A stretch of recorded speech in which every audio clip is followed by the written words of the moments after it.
Hello, everyone, and welcome to Tabor Talk. So, Jordan Peterson just can't help himself. So, the latest on Twitter, he's going after that fat girl, if you want to call her fat, let me just say overweight, heavy swimsuit issue. It's a real big deal now, 2022. So, basically, Jordan Peterson said she was not beautiful. So, people who watch some of my videos, I talk about Jordan Peterson a lot. Actually, a big fan. I've read his books. Here's the 12 Rules for Life. Love this.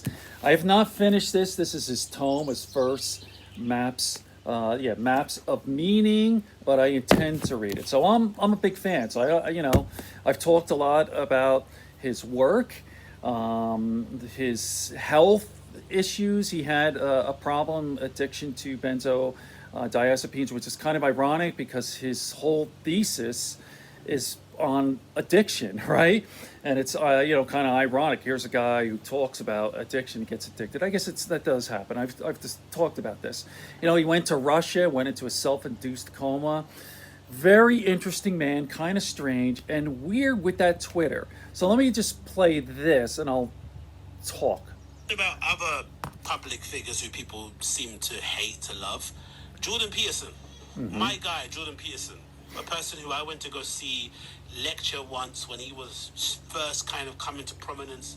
I bought the what's that thing? This is Agostina Zinga, by the way. He's good. 12 Rules for Life. Played his stuff I bought before. that was really informative. This book, really refreshing. I don't have the cover on it. I thought in general his opinions and thoughts and ideas around culture, around family, around religion, around personal responsibility was super interesting. I didn't really care about the culture war stuff.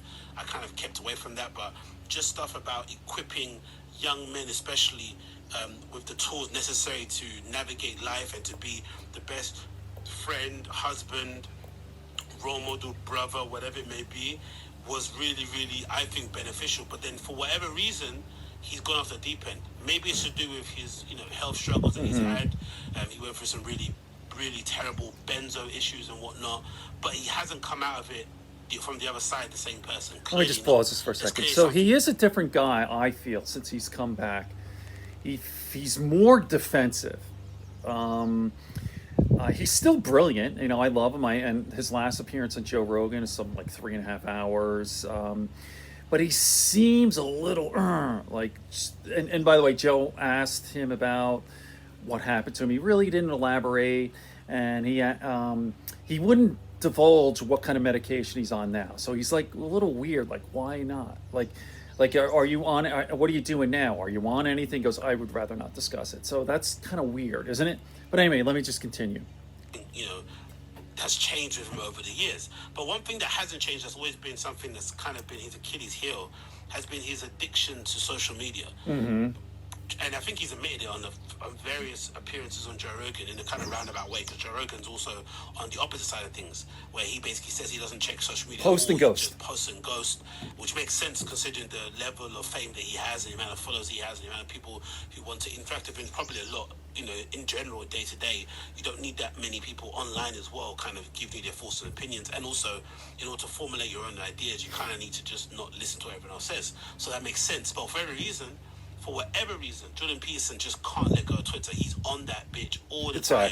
And he seems to jump in, and he seems to do this thing that I really get annoyed by, where he seems to kind of purposely goad people into a reaction. That's exactly what he's doing. Jump into a really hot button topic and say something very stern, very like... Exactly. So he's poking the tiger. He's always saying, oh, this extreme left, the libs are coming after me. This woke culture, but yet he's constantly. Here's my line in the sand. Yeah. Which is clearly going to elicit a reaction, especially from the people on the hardcore left, you would say, right? And they're going to go after him and attack him because they hate him and they think he's a reincarnation of Mussolini. And then he'll get really... I really don't understand that. You could say that I'm on the left. I'm center left, really. And I've always loved Jordan Peterson. I love his lectures. I think he's a brilliant man. Look, I have his books. I read his books. I don't know why they put him in that category of as an alt-right, extreme right, or like fucking Mussolini. And I kind of know why, because he took a stand against woke culture. That's why. But let me continue on. start crying online about how people are vicious and they're bullying him and all this sort of stuff and the attacks and stuff. It's like, no, you know what the deal is, you know what the climate is, you know what you're working with, just keep it moving. And he wouldn't, he just kept on doing this. And recently he did it again when he shared his opinion that no one asked for about a Sports Illustrated swimsuit model who happened to be a little bit on the plus model size, but it's standard protocol with most magazines nowadays. They do go out their way to try and be representative of, the population at large, and they do go out their way to try and maybe rewrite some social Which is insane. I norms and agree. whatnot. It's over the top. I know beauty's in the eye of the beholder, sort of, but I grew up on Sports Illustrated. Cheryl Tiegs in the 70s. Like, what boy didn't, probably masturbate over her? Not to get into that, but it's true. So I don't know. Let me continue on. Around what beauty is and all that stuff, whatever, you know what I mean. It's not a big deal to see like a big person on the magazine cover as it was maybe a few years ago, and it's not something to It's really changed. kind of get online and start having arguments with people about back and forth. It doesn't really matter to some certain extent, but for a reason, Jordan Peterson got himself involved to the point where he got attacked, to the point where now he's deciding to quit Twitter in general. And Yep, take a I break saw from that. He trying said he's do going to something quit. beneficial, but it might be too late from now. This is goes to Daily Mail. It says anti-woke Canadian psychologist Dr. Jordan Peterson quits Twitter after being bombarded with a vicious flood of insults for saying plus-size Sports Illustrated model Yumi Nu is not beautiful.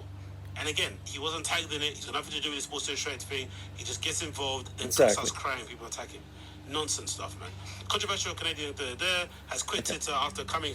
This guy's pretty good, under Agustina furious fire. Zinga. I'll put the whole link in the comments section. So, what do you think? Do you think Jordan Peterson just said, I'm done with Twitter? And what do you think of his input? All right. Good friends, good books, and a sleepy conscience. Peace, love, and understanding here on Tabor Talk.